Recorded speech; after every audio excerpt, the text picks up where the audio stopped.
I act as if I was only in there existing because that's all I had. Mm-hmm. I only had act as if because I didn't know how to be, you know.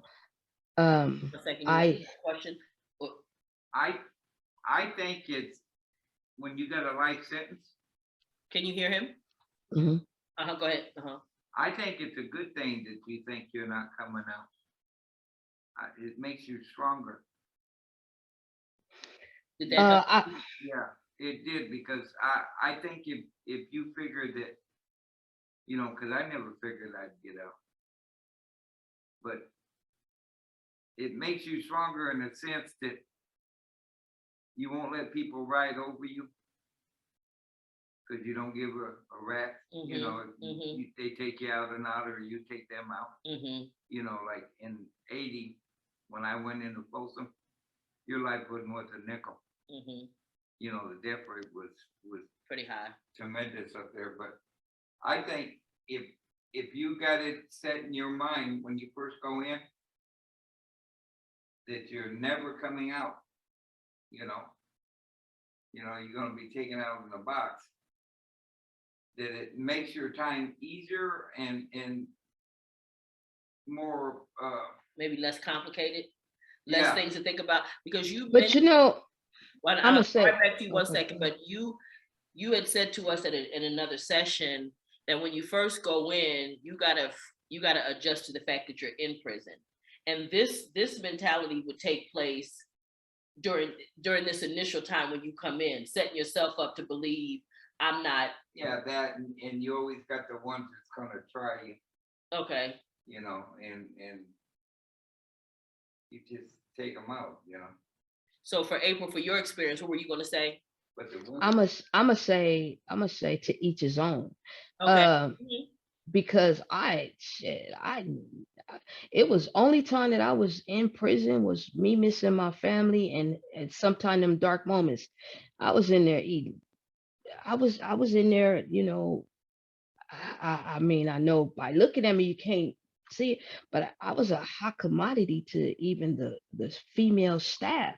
So it made me comfortable being in prison, I'll say. You know, and I'm gonna go into some private conversations that we've had where in general you discuss the fact that once you decided or once something changed and you began to give away a lot of those things that made you comfortable so that you were no longer comfortable. And I have to just say, I was a facilitator in that institution, and I've been in several institutions, and I need everybody listening to understand, you will understand, April was large and in charge.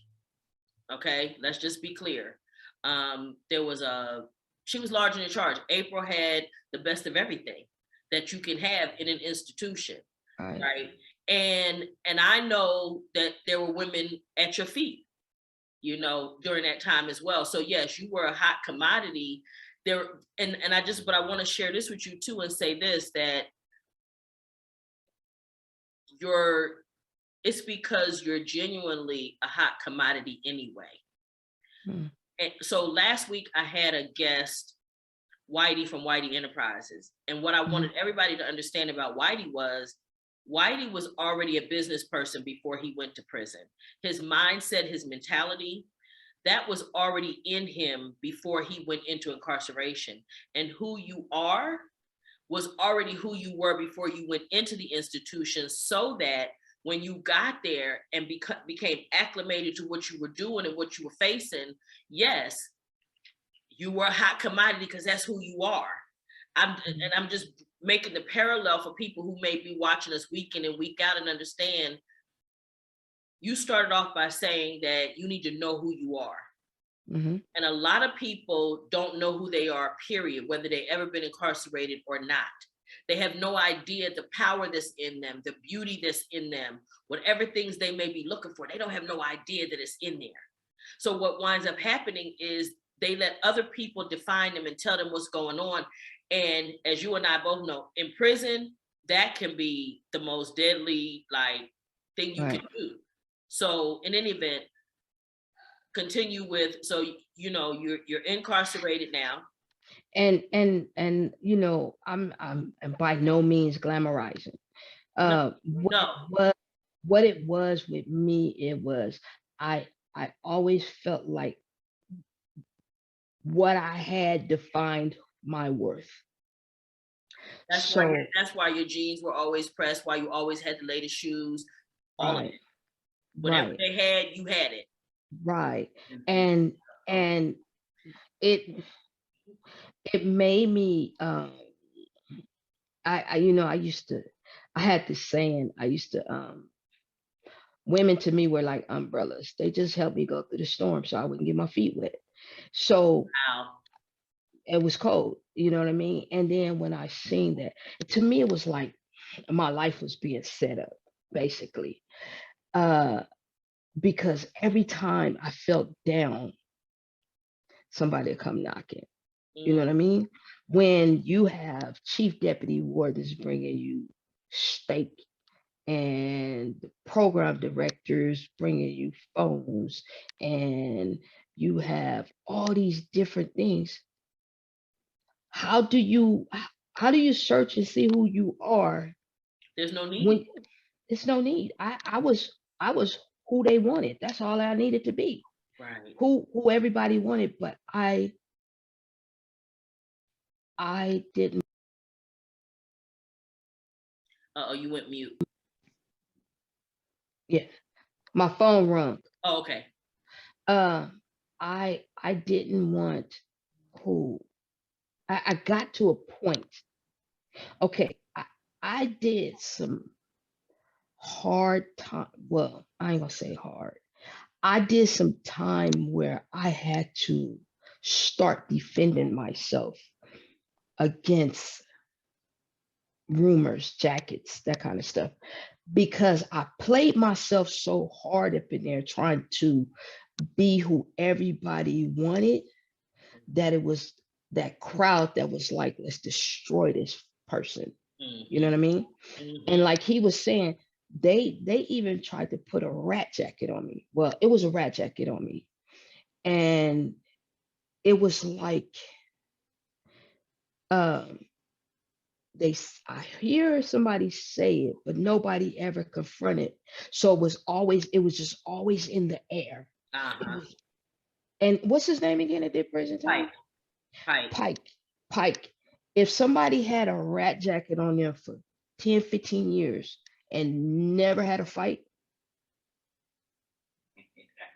I can't see him surviving. Unheard of, right? You can't see him surviving. Exactly.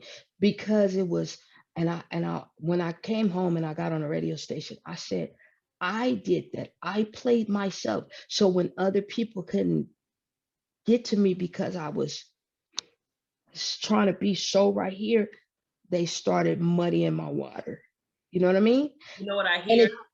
Yeah. I hear the idea that because you were having those people do things for you, and there was that jealousy, and they couldn't step to you.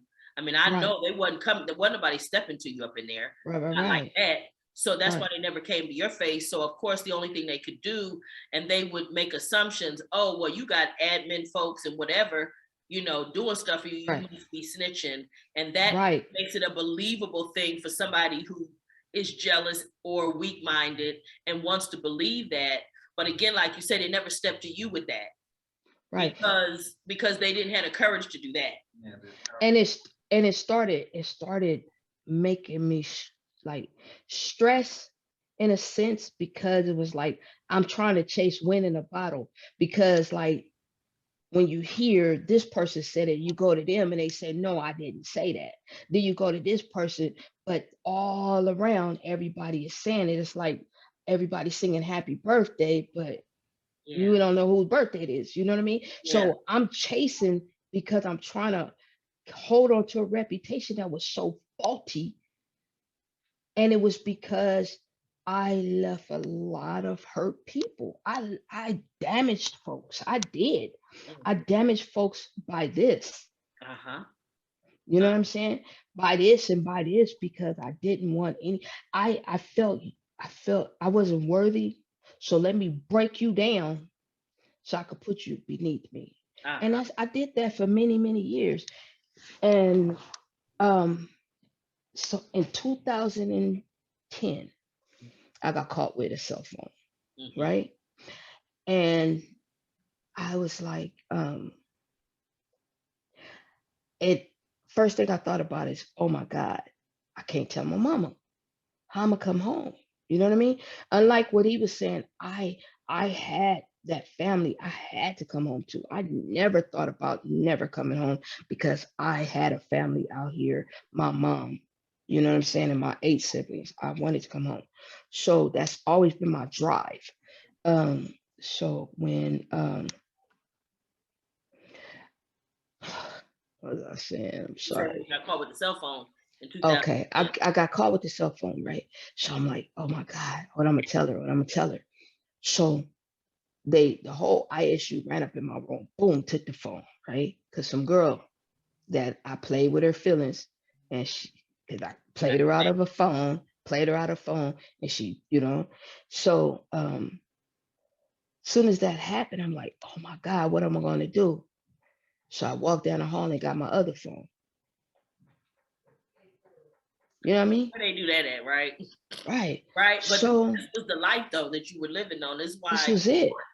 I'm laying, this was it. So because I made myself comfortable, bro. I had a DVD player, a TV in my room, a cell phone, girls washing my clothes, feeding me. I had all these different things. I didn't have to do anything. So then one day, 2012, police run up in my room again, and I get caught with a cell phone. And I'm like, oh my God, what am I finna do, right? I'm like, now I'm tripping. So I called I called home, my brother and said, hey, it's a guy that just came out from prison, and he said he gonna help you. And I was like, who? And it was like, oh, you ran with his sister, and and they told me the name, and I was like, he home? Ronnie Elam. You guys know him?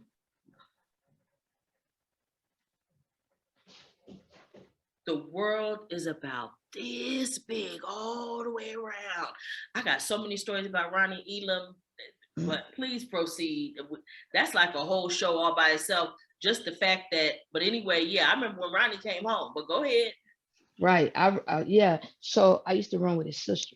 Okay. So he started talking to me, and he basically said, I'm going to give you the formula. And he made me start looking at me and what it was that I was doing. He said, when I got that call with that phone, he said, I want you to go in there and plead guilty. I was like, what? My game is kind of tight. He was like, we don't nobody plead guilty up in here. Right. Anybody guilty of nothing. Who's the guilty? Right. Where they do that at? Right. Right. So I did. And I had to, hold on one second. Huh? So I did. So when I did, it was like, it was a trip, and it just started changing. I was in Vogue at the time. I had signed up for Vogue. I got called with the phone. I forgot what month, but I had just got into this exclusive self-help group that you had to do interviews and everything to get in. I was only in there about 2 weeks, and I had to go in there and tell them. And I said, please don't kick me out. So I always say this. I went in Vogue trying to help me with that 115, the first 115. I went in Vogue trying to help me cover that up with paperwork, stack it, paperwork. Right.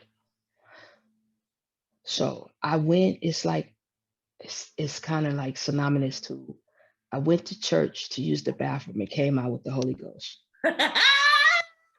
You're such a poet. You can't even help yourself, right? You just can't help yourself. The words just come to you, because that's a perfect description. And what's cold is when I hear you say 2012,